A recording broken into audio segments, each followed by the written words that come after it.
para cualquier concepción teleológica, incluida el marxismo, ¿no? Él fue también un acérrimo crítico de toda forma de ideología socialista y también de toda filosofía teleológica de la historia. Incluso tiene estas expresiones, ¿no? La historia no existe, es solo una fábula.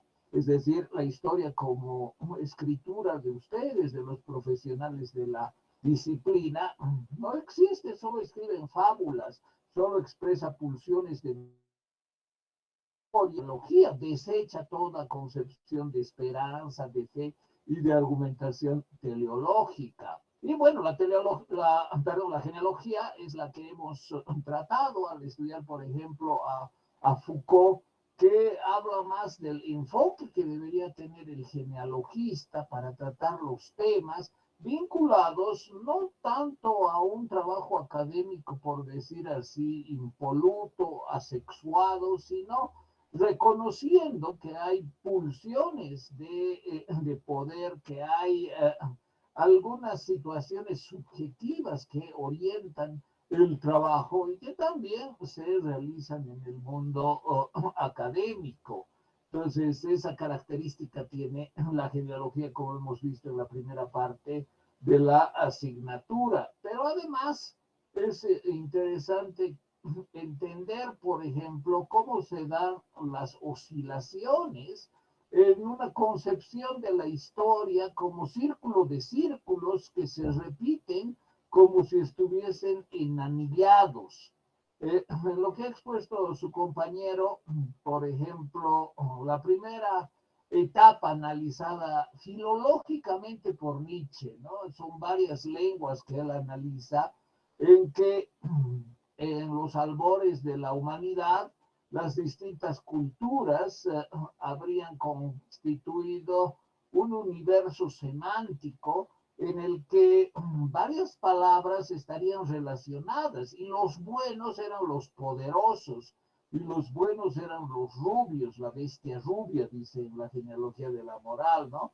Los buenos eran los fuertes, eran los dominantes, los que ejercían poder, ellos eran los buenos y los malos eran los débiles, eran los de cabello oscuro, de ojos oscuros, de piel oscura, que tenían una situación de dominio, es decir, eran dominados, eran los esclavos, los dependientes, los enfermos, los discapacitados, etcétera, etcétera. Es decir, ellos eran los malos moralmente.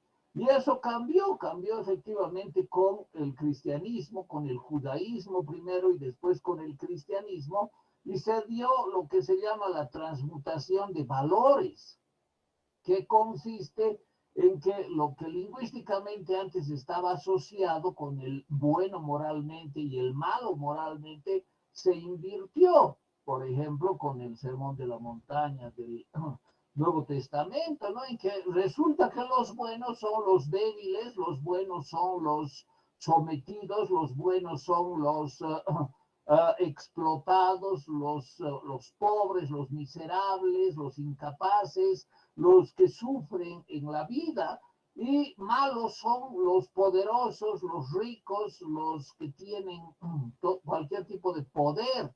Esa es una transmutación de valores. Y cuando Nietzsche firma, por ejemplo, como el anticristo, tiene un libro que se llama así también, ¿no? El anticristo, él está diciendo que eso que ocasionaron los judíos y el cristianismo en la historia va a volver a lo que era antes. Se va a producir otra transmutación de valores y lo que se dio inicialmente de quiénes eran buenos y quiénes eran malos se va a redituar, es decir, otra vez se va a ordenar según esa concepción de quiénes son buenos y quiénes son malos, dándose otra transmutación. Y así es la historia, una oscilación. Y después de eso, otra vez se va a separar. Cuando se retorne, gracias a los propios escritos de Nietzsche, que firma como Dionisio, que firma como el anticristo, que firma como el superhombre, etcétera, y se reconstituya ese orden primigenio, eso tampoco ha de ser definitivo. Una nueva oscilación va a volver a producir lo que hicieron los judíos y los cristianos, y otra vez los buenos van a ser los peores, es decir, no los mejores de la sociedad, sino los peores, los que no tienen cualidades, no tienen fuerza, porque son los que sufren, son los débiles, y eso otra vez va a volver, y después otra vez va a retornar. Y quienes son los que transmutan los valores son los que generan estos movimientos cíclicos de la historia. Entonces, no hay un telos, no hay un final, sino hay esta oscilación en que se repiten pequeños y grandes círculos. Todo se repite. La Gaia Ciencia dice, tanto lo grande como lo pequeño se repite. Y no solo dos veces, sino infinitas veces.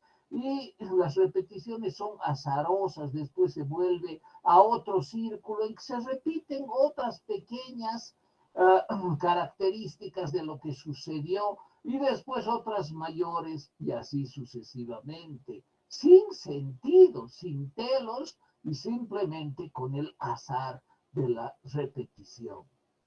Bueno, hay todavía más diapositivas, pero lamentablemente no puedo explicarlas. Creo que esto es importante comprender para ubicar el pensamiento de Nietzsche dentro de la filosofía cíclica de la historia. Bueno, vamos a terminar esta sesión que es la última curricular. Nos vemos pasado mañana en el examen a las 8 de la mañana para hacer el sorteo. Comenzará la redacción de las respuestas más o menos 8:15. Y yo les agradezco por su amabilidad de aceptar estos reajustes que nos han obligado a alguna situación.